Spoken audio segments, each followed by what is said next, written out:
অনেক মহিলারা বলে সকালে ঘর ঝাড়ু দেওয়া ছাড়া ও রাত্রে ঘর থেকে কাউকে কিছু দেওয়া যাবে না। ও সকালে ঘর ঝাড়ু দেওয়া ছাড়া কাউকে দেওয়া যাবে না, রাতে ঘর থেকে কিছু দেওয়া যাবে না। কিছু হাদিস আছে, হাদিসটা হলো হাদিসুন নেসা। হাদিসুন নেসা বুঝেন? এগুলো আমাদের মা চাষিদের মধ্যে প্রচলিত আছে, কোরআন হাদিসে এগুলোর কোনো অস্তিত্ব। এটা হলো এরকম একটা হাদিস যে ঘর ঝাড়ু দেওয়া ছাড়া কাউকে কিছু দেওয়া যাবে না। এগুলোর পিছনে বিভিন্ন ভিন্ন ধর্মী মানুষদের বিশ্বাস আছে, কাজ করে। এরকম আরো অনেক কিছু আছে, কিছু জাল হাদিস আমি চিন্তা করছি এগুলো নিয়ে। এগুলো কেন বানাইছে, কারা বানাইছে? সৎ উদ্দেশ্যে কিছু জাল হাদিস বানাইছে। সৎ উদ্দেশ্যে জাল হাদিস বানাইলেও সেটা অসৎ কাজ, হারাম কাজ। যেমন রাতে নখ কাটলে কি হয়? রাতে নখ কাটলে ওই যে নখকুনি হয়, বাচ্চা বলছে, দেখছেন? এটা হয়, সেটা হয়, দেখছেন? মুখস্থ এদের। আচ্ছা, রাতে নখ কাটলে কোরআন হাদিসে কোথাও নিষেধ নাই, আপনি রাতে কাটেন, দিনে কাটেন। এটা আমার মনে হয় কোন সময় মুরব্বীরা চিন্তা করছে, পোলাপান রাতে নখ কাটতে গেলে অন্ধকারের মধ্যে, তখন হারিকেনে মেম্বারটিতে আপনার চেরাগের আলোতে, কি আর আলো থাকে, কাটতে গেলে আত্মাত কাটতে পারে। এই জন্য হয়তো পোলাপানের একটা হাদিস বানাই দিছে আর যে রাতে নখ কাটলে এটা হয়, যাতে দিনে কাটে। বাবা তখন হয়তো ঠিক ছিল, আলো ছিল না, ফকফকা আলো, দিনের চাইতে বেশি আলো, কারণ যদি সুবিধা হয় সে কাটবে, কোনো অসুবিধা নাই। একইভাবে দেখবেন যে আপনার অনেকে বলে, হুজুর শুনছি বই খোলা রাখলে, পড়ার বই খোলা রাখলে শয়তান পড়ে ফেলে। তা আমি বলি, শয়তান পড়ে ফেললে ভালো তো, এটা মানুষ হয়ে গেলে তো ভালো। যদিও শয়তান পড়ে শয়তানই করবে। যাই হোক, এটা একটা ভিত্তিহীন কথা, ফালতু কথা, মিথ্যা কথা, এর কোনো ভিত্তি নাই। ভাই, শয়তান যদি বই পড়তে চায় সে খুলেও পড়তে পারে। আর শয়তান, সে তার জন্ম হয়েছে কত আগে, তার সব মুখস্থ, আপনার বই পড়ার দরকার নাই তো, সে তো পরীক্ষা দিবে না। এগুলো অযথা কথা। আমার মনে হচ্ছে এটাও কোনো মুরব্বীরা বানাইছেন এই জন্য যে পোলাপান বই খোলা রেখে দৌড় দেয় এদিকে সেদিকে, বাতাসে, মোরগে, এটাতে সেটাতে, গ্রামে গঞ্জে অসুবিধা হয়, ছিঁড়ে যায় পাতা পুতা, পোলাপানে ছিঁড়ে ফেলা। এই জন্য যাতে বন্ধ করে থুয়ে যায়, দায়িত্বশীল ভাবে গোছায় থুয়ে যায়, এই জন্য একটা হাদিস মিথ্যা বানাই দিছে আর কি, যেটা হলে শয়তান পড়ে। বুঝেন নাই কথা? এরকম অনেক কিছু আছে। কোরআন হাতে থেকে পড়লে কি করা লাগে? ওই যে ডাল দিতে হয়, চাল দিতে হয়, লবণ দিতে হয়, এক এক এলাকায় এক একটা আছে। এটাও জাল হাদিস। কোন মুরব্বীরা হয়তো বানাইছেন এই চিন্তায় যে কোরআন বেটা ধরবা, তুমি সিরিয়াসনেসের সাথে ধরবা, কেরম করে ধরছো, কেমন ধরছো, তোমার হাত থেকে পড়ে গেছে। ওরে মানুষ করার জন্য একটা হাদিস বানা নিছে জাল, যে পড়লে যাতে চাল ডাল লবণ দেওয়া লাগে। বাবা, তখন চাল ডাল লবণ অনেক দাম ছিল, কষ্ট করে জোগাড় করতে হইতো। আর 2 কেজি 1.5 কেজি চাইলে এখন কোনো ব্যাপার, পোলাপানের 5 MB টাকা, এইটা করা লাগবে বললে পোলাপান ভয় পাবে। এগুলো তখন কোন সৎ উদ্দেশ্যে মানুষ বানাইছে। এরকম অনেক ফালতু কথা আছে, শুনে রাখেন। এই কথাগুলো মনে হচ্ছে খুব সহজ কথা, সহজ কথা না, এগুলো অনেক বড় কথা। আল্লাহ বলেছেন, ওয়ান তাকুলু আলাল্লাহি মা লা তা'লামুন, আল্লাহ তাআলার ব্যাপারে তোমরা না জেনে কিছু বলবা না, মন গড়া কিছু বলবো না, এগুলো গুনাহের কথা, জায়েজ নাই। আল্লাহ আমাদেরকে বুঝার তৌফিক দান করুন। এগুলো এক ধরনের ছোট শিরক, এক ধরনের শিরক, যে মুমিনের ভালো মন্দ, ইমানদারের ভালো মন্দ সব কার হাতে? এসব ফালতু বিশ্বাস করা যাবে না, অযথা বিশ্বাস করা যাবে না। অনেক রকমের আছে এরকম। সকালবেলায় আপনার ঝাড়ু দেখলে এটা হয়, কাক দেখলে ওইটা হয়, কাকের ডাক শুনলে এটা হয়, বাম চোখ লাফালে এটা হয়। আমার মনে লিস্ট করলে কয়েকশো হবে এরকম জাল হাদিস আছে এবং ভিত্তিহীন কথা আছে। ওষুধ খাওয়ার সময় বিসমিল্লাহ বলা যাবে কিনা? অনেকে বলে বিসমিল্লাহ বললে রোগে বরকত হয়ে যাবে, এটা কি সঠিক? ভাই, ওষুধ খাওয়ার সময় বিসমিল্লাহ বলবেন কিনা? প্রত্যেকটা গুরুত্বপূর্ণ কাজে শুরুতে বিসমিল্লাহ বলবেন। কুল্লু আমরিন যী বালিন লাম ইবদা বিসমিল্লাহি ফাহুয়া আবতার আও আখতা। যে কোনো গুরুত্বপূর্ণ কাজ আল্লাহর নাম নিয়ে শুরু না করলে ওটা অপূর্ণাঙ্গ থাকবে। এজন্য ওষুধ পান করা, ওষুধ সেবন করার সময় কি করবেন? বিসমিল্লাহ বলেই সেবন করবেন। বিসমিল্লাহ পড়লে রোগে বরকত হবে কেন? ওষুধে না বরকত হবে? আপনার নজর ওদিকে গেছে কেন? বরকত হবে কিসে? ঔষধে। ঔষধে বরকত হওয়া মানে ওষুধে কল্যাণ হওয়া, ওষুধে কল্যাণ হওয়া মানে রোগ ভালো হওয়া, ওইটা আরো ভালো হবে। তো এই যে বিসমিল্লাহ বলা ঠিক না ওষুধ খাওয়ার সময়, এগুলো মুরব্বীরা একসময় বলতো, এগুলোর কোনো ভিত্তি নাই। অনেকে আবার ওষুধ খাওয়ার একটা দোয়া বলে, আল্লাহ শাফি, আল্লাহ কাফি, আল্লাহ মাফি, শুনছেন নি? এটাও বানায় নিছে কেউ একজন। এগুলোর কোনো ভিত্তি নাই ভাই।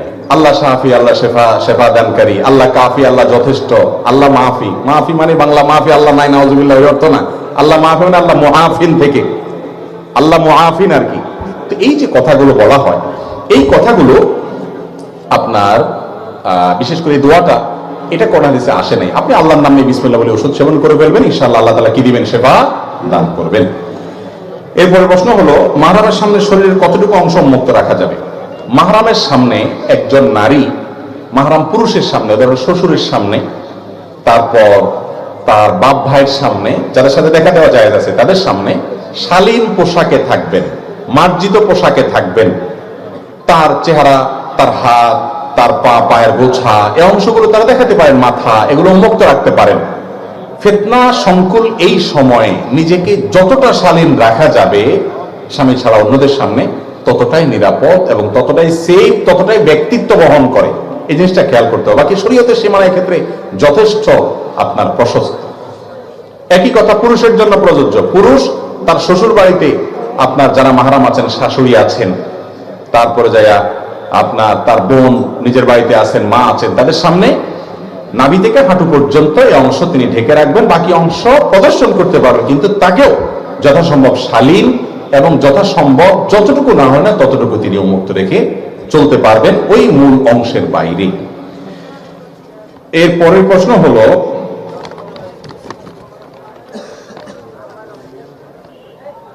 কারোর সাথে স্ত্রীর কথা ধরে মাতা পিতা ভাই বোনের সাথে সম্পর্ক ছিন্ন করা যাবে কিনা? কি বলেন, যাবে? এটা যে যাবে না এটা আমরা সবাই জানি, এটা তো প্রশ্ন করার ইস্যু না, কিন্তু এটা আমাদের সমাজে অনেক বড় ইস্যু হয়ে গেছে যে বইয়ের কথা শুনে মা বাবার সাথে সম্পর্ক ছিন্ন করে, আবার মা বাবার কথা শুনে অনেকে বইয়ের উপর বিচার করে। আছে না নেই? এই দুইটার কোনোটাই করা যাবে না, বরং সবার সাথে কথা ব্যালেন্স করে চলতে হবে, প্রত্যেকের যার যার হক আদায় করতে হবে। কারোর সাথে রাগ করে নিজের জন্য কোনো কিছুকে হারাম করলে এর প্রতিকার কি? কারোর সাথে রাগ করে যদি আপনি নিজের জন্য কিছু হারাম করেন, এটা জায়েজ নাই। লিমা তুহাররিমু মা আহাল্লাল্লাহু লাক, আল্লাহ যেটা হালাল করেছেন সেটাকে নিজে হারাম করা যাবে না। যদি আপনি কোনো খারাপ কাজের নিয়ত করেন যে আমি এটা করব সেটা করব, ভুল নিয়ত করেছেন এবং সেটা মান্নত যদি হয়, মান্নাদারা আইয়াসি আল্লাহ ফালা ইয়াসিহি, যে ব্যক্তি মানত করলো আল্লাহর অবাধ্য হওয়ার, খারাপ কিছু করার, সেই মানত কি করবে না, পুরা করবে, ওটা ভঙ্গ করবে এবং কসমের কাফারা দিয়ে দিবে, 10 জন মিসকিনকে খাওয়াবে বা 3 দিন রোজা রাখবে।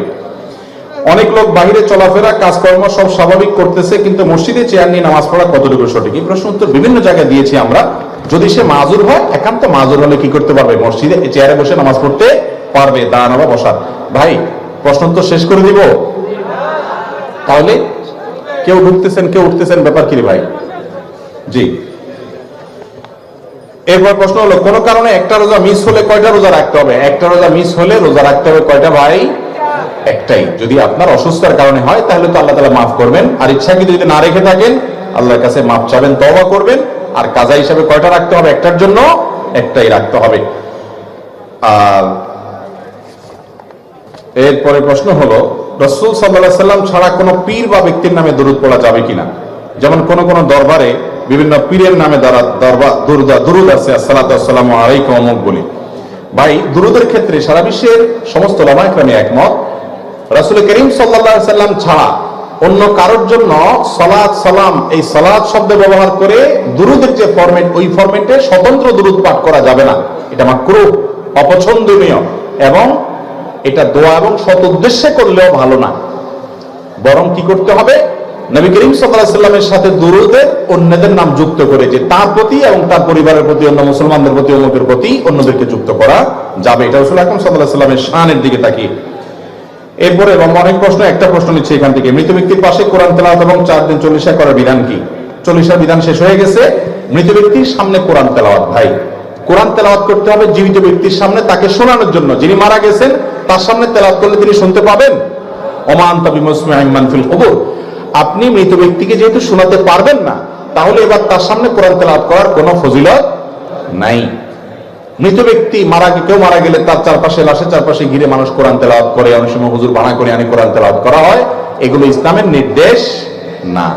আপনি নিজে তোর কোরআন তেলাওয়াত করেন, করার পরে এর সওয়াব মৃত ব্যক্তির জন্য আপনি সাদাকা দিতে, হাদিয়া দিতে পারেন কিনা, বকশিশ দিতে পারেন কিনা, অনেক ওলামায়ে কেরাম বলেছেন পারে, এবং এর সম্পর্কে অনেক দলিল আদিল্লাহ আছে, অনেক লম্বা চড়া আলোচনা আছে। কিন্তু মৃত ব্যক্তিকে কোরআন শোনানো বা তার লাশকে ঘিরে কোরআন তেলাওয়াত করা, এটা মৃত ব্যক্তিকে বিদায়ের কোনো আমল না। অনেক মানুষ আছে টাকা হাওলাত দিতে চায় না, কিন্তু সুদে লাগায়, সুদের গুনাহ আযাব সম্পর্কে বলেন।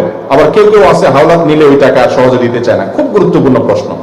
দেখেন, হাওলাত দেওয়া এটা একটা বড় ধরনের ইবাদত এবং সওয়াবের কাজ, এটা আমরা ভুলে গেছি। আমরা এখন এত স্বার্থপর হয়েছি যে ধার দেব, কি লাভ আমার? লাভ ছাড়া ধার দেই না। লাভ নিয়ে ধার দেওয়া, এটা হলো সুদ। সুদকে আল্লাহ তাআলা হারাম করেছেন। আপনি তাহলে ধার কেন দিবেন? ধার এই জন্য দিবেন, কোন কোন ক্ষেত্রে ধার করলে দামের সমান সওয়াব হয়, কোন কোন ক্ষেত্রে দানের চাইতে আরো বেশি সওয়াব পর্যন্ত হতে পারে। যদি ধার দেওয়া হয়। এটা আজকে উঠে গেছে কর্জে হাসান আমাদের সমাজ থেকে। কর্জে হাসানাকে প্রতিষ্ঠিত করতে হবে, তাহলে সুদ দুনিয়া থেকে বিদায় হবে। যিনি কর্জ নেন সে ব্যক্তি আবার ঘোরাঘুরি করেন, টাকা একবার নিতে পারলে এরপরে ওর পিছে পিছে পাওনাদার বেচারা ঘোরা লাগে, ঠিক না ঠিক? মনে হয় যে ভিক্ষা চাইতেছে, এরকম একটা অবস্থা। নবী করিম সাল্লাল্লাহু আলাইহি সাল্লাম বলেছেন, তোমাদের মধ্যে সবচেয়ে ভালো মানুষ সে যে ব্যক্তি লোন পরিশোধ, দেনা পরিশোধের মধ্যে ভালো মানুষের পরিচয় দেয়, টাইম মতো পরিশোধ করে। চেষ্টা করবো তো ইনশাআল্লাহ।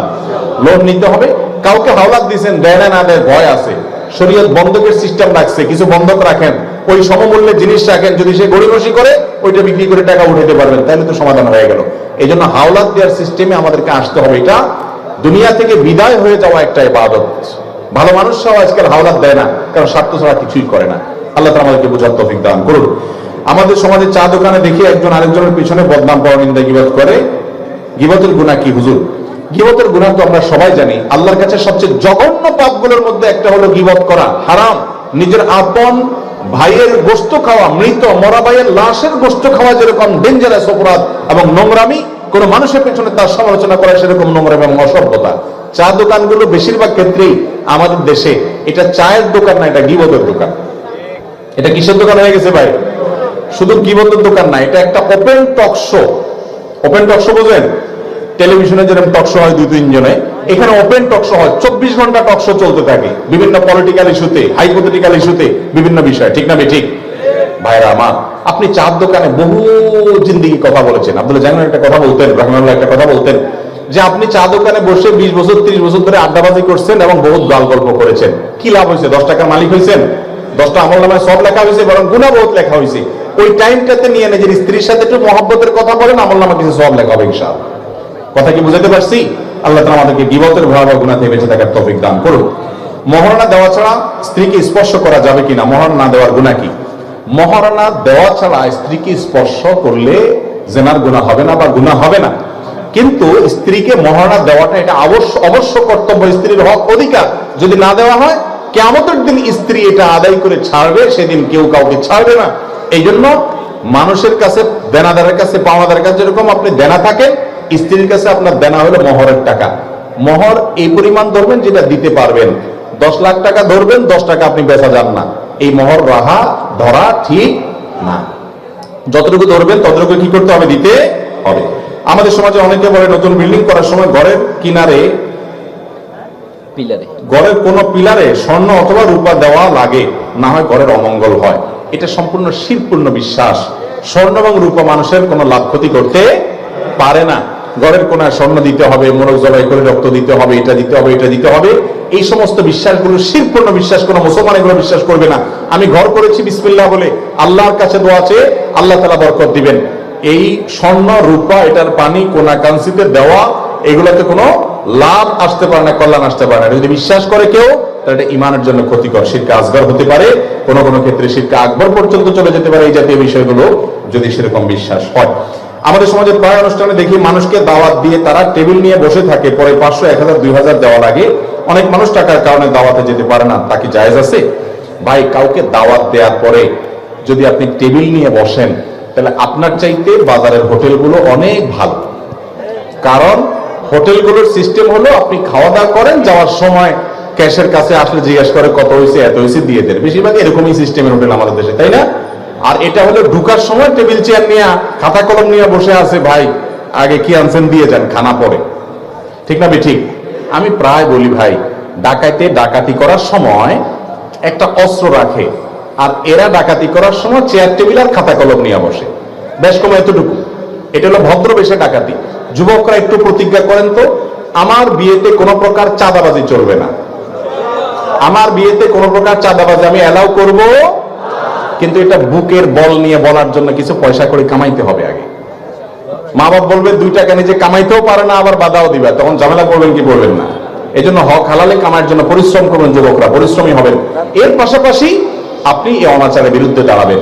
ভাই, আজকাল কিছু কিছু দাওয়াত আছে, এগুলো পাইলে মানুষের মন খারাপ হয়, বিশেষ করে মধ্যবিত্ত, নিম্ন মধ্যবিত্তের। অলিমার দাওয়াত দিলে, আকিকার দাওয়াত দিলে, বিয়ের দাওয়াত, এই জাতীয় দাওয়াত দিলে, কেন? কারণ জানে এখানে ফ্যামিলির সবাই মিলে খাইলে না 2000-3000 টাকা খাইতে পারবে, বেশি না, কিন্তু দেওয়া লাগবে 5000। ঠিক না ঠিক? লস প্রজেক্ট, তার চাইতে চাইনিজে খাওয়া ভালো। এই জন্য এরকম কোনো অনাচার করা জায়েজ নাই।